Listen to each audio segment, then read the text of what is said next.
நீதி வழங்கும் போது அண்ணன் தம்பி சொந்தம் பந்தம் பணக்கார ஏழை எதையுமே பார்க்க கூடாதுடா. நாயத்தை மட்டும் தான் சொல்லணும். அனைவருக்கும் வணக்கம்.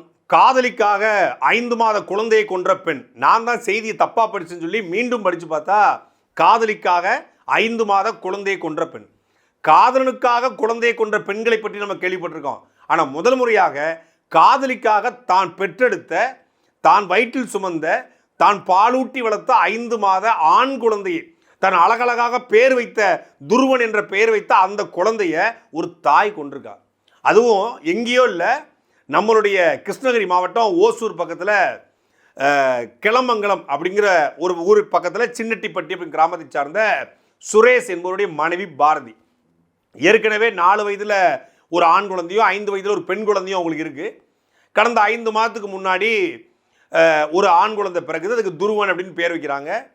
இந்த குழந்தை திடீர்னு ஒரு நாள் வெளியே நிற்கிறாங்க. சுரேஷ் அவங்க உறவினர்லாம் வெளியே நிற்கிறாங்க. அப்போ இந்த பாரதி என்ன பண்ணுறாங்க, திடீர்னு கதறி அடிச்சுட்டு வெளியே ஓடுறாங்க. கதறி அடிச்சுட்டு வெளியே ஓடினா என்ன, குழந்தை வந்து பேச்சு மூச்சு இல்லாமல் கிடக்கு அப்படின்னு சொல்லியிருக்காங்க. என்ன, நான் இப்போ தான் பால் கொடுத்துட்டு இருந்தேன், குழந்தை பேச்சு உள்ள பால் கொடுக்கும்போது பிள்ளைக்கு புறையேறிடுச்சு, மூச்சு திணறல் ஏற்பட்டுச்சு அப்படின்னு சொல்கிறாங்க. சில நேரத்தில் பால் குடிக்கும்போது மூச்சு திணறல் புறை ஏறும், அது மாதிரி ஆயிடுச்சுன்னு அவங்க சொல்கிறாங்க. உடனடியாக குழந்தையை தூக்கிட்டு அரசு மருத்துவமனைக்கு சுரேஷ் போகிறாரு. அரசு மருத்துவமனையில் குழந்தை வந்து இறந்து போச்சு அப்படிங்கிறத உறுதிப்படுத்துகிறாங்க.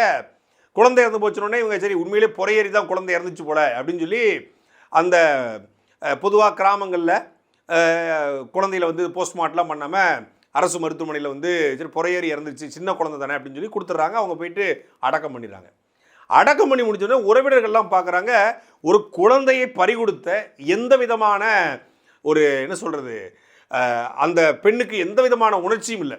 ஒரு குழந்தையை பறிகொடுத்துட்டோம் அப்படிங்கிற ஒரு வருத்தமோ ஒரு வேதனையோ ஒரு சோகமோ எதுவுமே இல்லை. இவன் என்ன சர்வ சாதாரணமாக இருக்கிறா, ஒரு 5 மாத குழந்தை இறந்து போயிருக்கு. ஒரு 5 மாத குழந்தைய பறிகொடுத்தா ஒரு தாய், பால் கொடுத்த தாய் எந்த நிலைமையில் இருப்பான்னு எல்லாருக்கும் தெரியும்.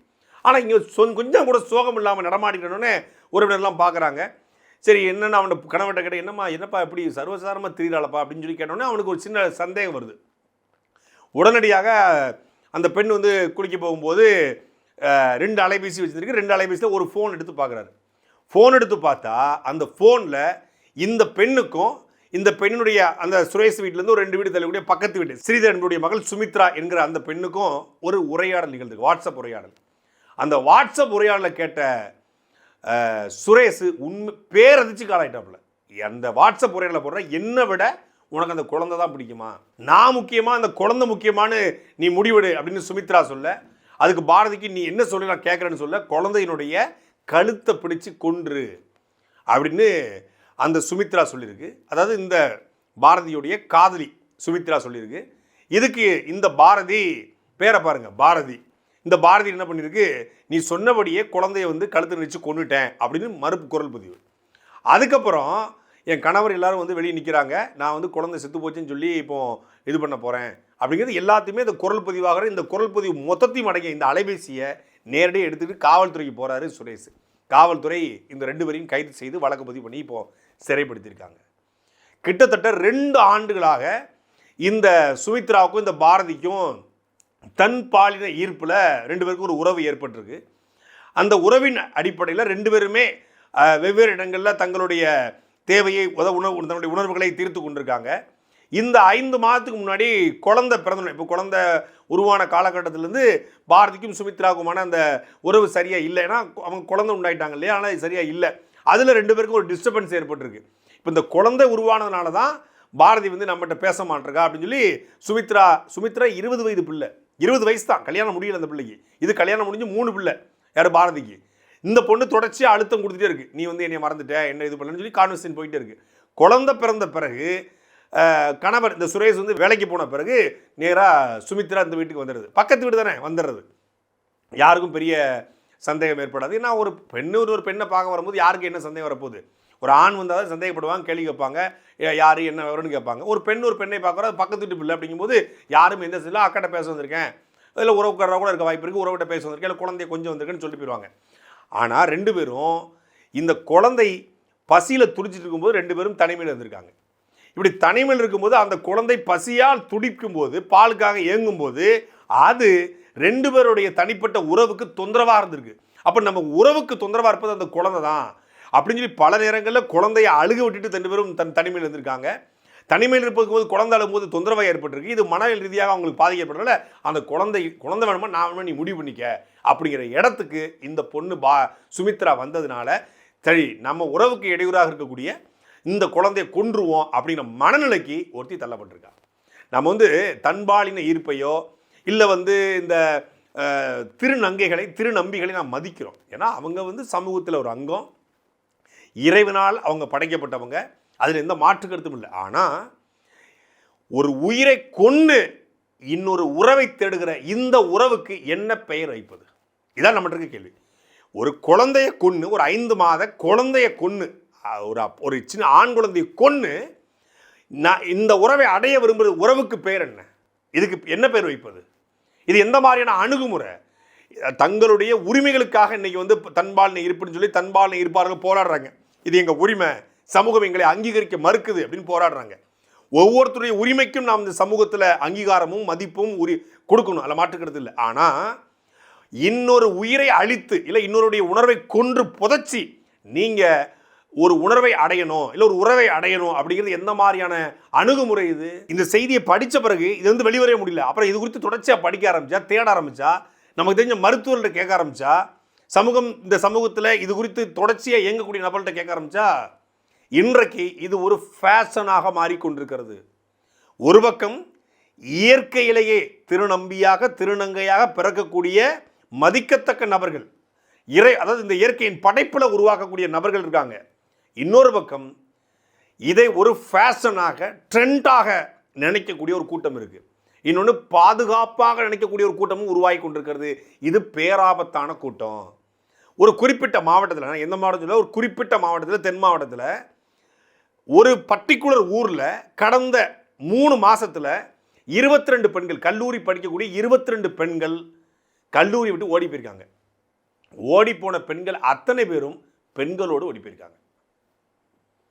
இதை வருத்தத்தோடு ஒரு தாய் பதிவு பண்ணுறாங்க. என்னன்னா, நான் 5.5 பவுன் செயின் என் பிள்ளைக்கு கஷ்டப்பட்டு உழைச்சி ஓடா தேஞ்சு போட்டு வச்சுருந்தேன், அந்த செயினோடு ஓடி போயிட்டா. ஏம்மா ஓடி போகிறது என்னம்மா, அவங்களுக்கு 18 வயது நிரம்பிய பெண்ணு, அவளுக்கு விருப்பத்தை தெரிந்து கொள்ள, விருப்பத்தை தேர்ந்தெடுக்க, அவள் விரும்பியதை சாத்தியப்படுத்த இந்திய சட்டமே அனுமதிச்சுக்கு. நம்ம எப்படி தடுக்க முடியும்?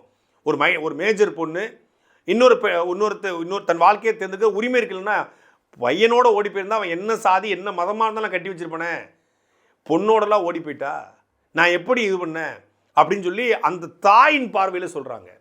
இன்னொரு பக்கம் பார்த்தா உண்மையிலேயே அவங்க இந்த மாதிரி ஒரு உளவியல் மாற்றம் ஏற்பட்டு இல்லை உடல் ரீதியான மாற்றம் ஏற்பட்டு போகிறாங்கன்னு பார்த்தா இல்லை.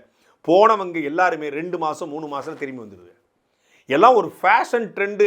இன்னொன்று, ஒரு பையனோட பழகும் போதோ இல்லை பையனோட வெளியே சுற்றும் போதோ சமூகம் யார் என்னன்னு கேள்வி கேட்கும். கிராமத்தில் கேள்வி கேட்பாங்க, இல்லை நகரத்தில் கேள்வி கேட்பாங்க, இல்லை காலேஜில் தான் கேள்வி கேட்பாங்க. ஒரு பொண்ணு உட்காந்துக்கும்போது யாருக்குமே எந்த டவுட்டும் வரப்போகிறது இல்லை. ஒரு பையனும் உட்காந்துக்கும் போது எந்த டவுட்டும் இல்லை. ஒரு பொண்ணு மட்டும் இல்லை, எங்கள் பையனும் பொண்ணும் எந்த டவுட்டும் வரப்போகிறது இல்லை, எந்த சிக்கலும் இல்லை, யாரும் கேள்விக்குள்ள. அப்போ அது சேஃபு. தன்னுடைய தேவையை தீர்த்து கொள்ள தனக்கு ஒரு பார்ட்னர் தேவைப்படுறாங்க. அந்த பார்ட்னர் வேற ஒரு நபராக இருக்கும்போது கேள்வி வருது, ஒரே நபராக இருக்கும்போது ஒரே செக்ஸுவலாக இருக்கும்போது கேள்வியே வர்றதில்லை அப்படின்னு சொல்லி ஒரு கூட்டம் கிளம்பிடுச்சு. அப்படி ஒரு கூட்டம், அப்படி ஒருத்தி தான் இந்த பாரதி. ஒரு கற்ப வாசனை பட்டுவிட்டால் காளமாடு பெண் மாடை பசுமாடை சீண்டாது. அது கற்பமாக இருக்குது அப்படின்னு சொல்லி போகாது. அதே போல் பசு ஒரு குட்டி போட்டுருது, ஒரு கண்ணுக்குட்டி போடுது, ஈந்துருது. கண்ணுக்குட்டி இறந்துச்சுன்னா அந்த கண்ணுக்குட்டி இறந்த துக்கத்தில் அந்த பசுமாடு என்ன பண்ணும்? பால் தராது, பால் சுரக்காது, மடி கட்டிக்கும்.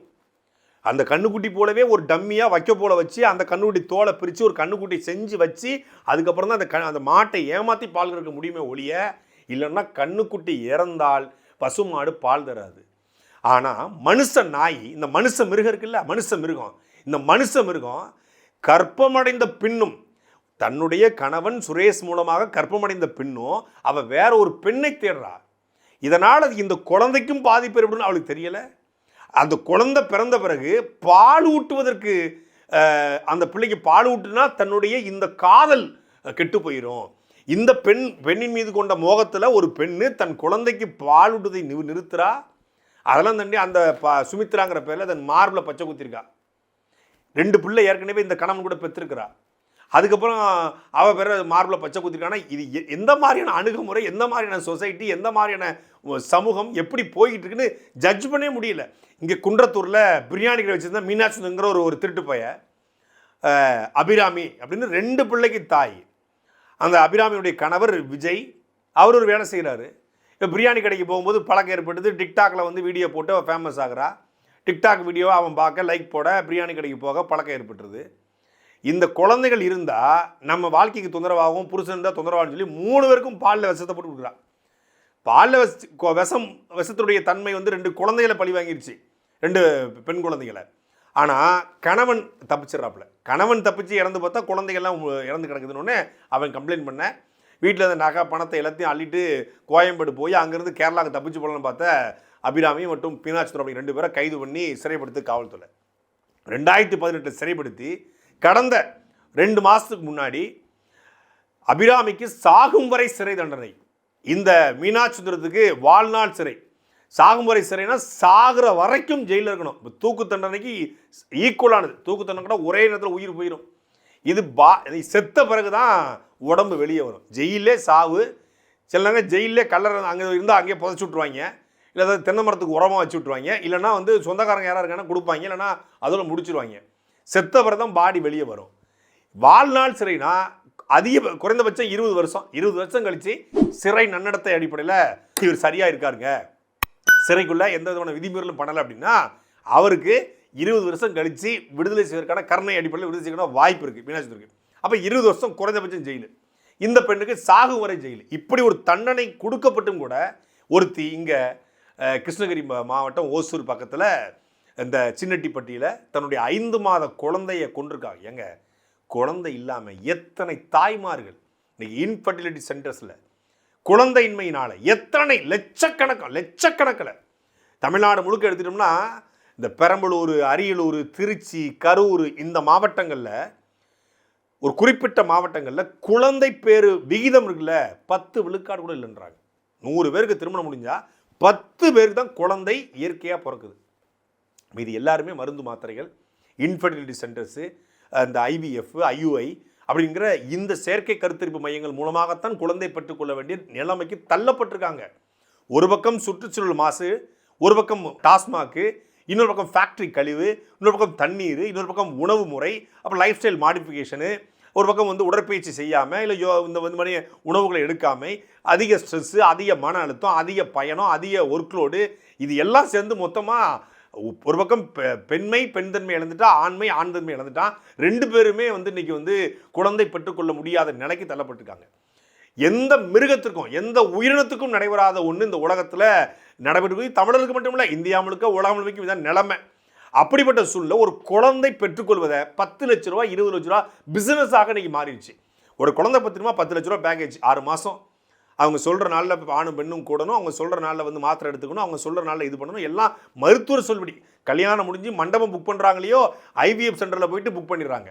அந்த அளவுக்கு ஒரு மோசமான நிலைக்கு தள்ளப்பட்ட சூழ்நிலையும் ஒரு குழந்தையை பெத்தெடுத்து 10 மாதம் சுமந்து பெத்து 5 மாதம் குழந்தைய கழுத்தை நெரிச்சு ஒருத்தி கொள்றானா, அவளை என்ன செய்யறது? எப்படிங்க மனசு வரும்? 5 மாதம் ஏன் நாய்க்காக தெருநாய்க்கு துடிக்குது ஒரு சமூகம். தெருநாய் கடிச்சா ரேபிஸ் வருதுன்னு தெரியுது. இருந்தாலும் பரவாயில்ல, தெருநாய்க்கு பிரியாணி வாங்கக்கூடிய ஆட்களை பார்க்குறோம், தெருநாயை கொண்டாடக்கூடிய ஆட்களை பார்க்குறோம்.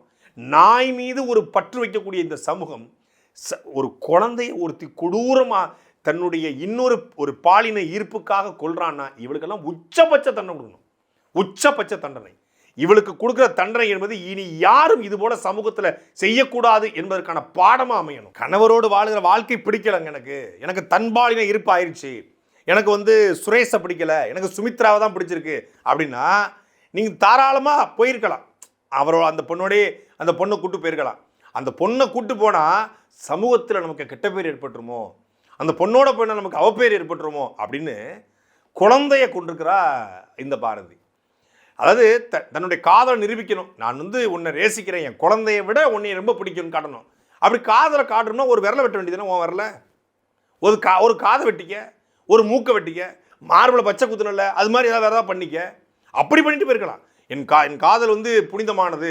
இந்த நிறைய பேர் கையை வெட்டிக்கிறானுங்க பைத்தியங்கள், நிறைய பேர் காலை வெட்டிக்கிறான். கையை வெட்டுறவன் காலை வெட்டுறவன் வேற எதையும் வெட்ட மாட்டான், ஏன்னா அது ரொம்ப முக்கியம்ல, அதை வெட்ட மாட்டான்.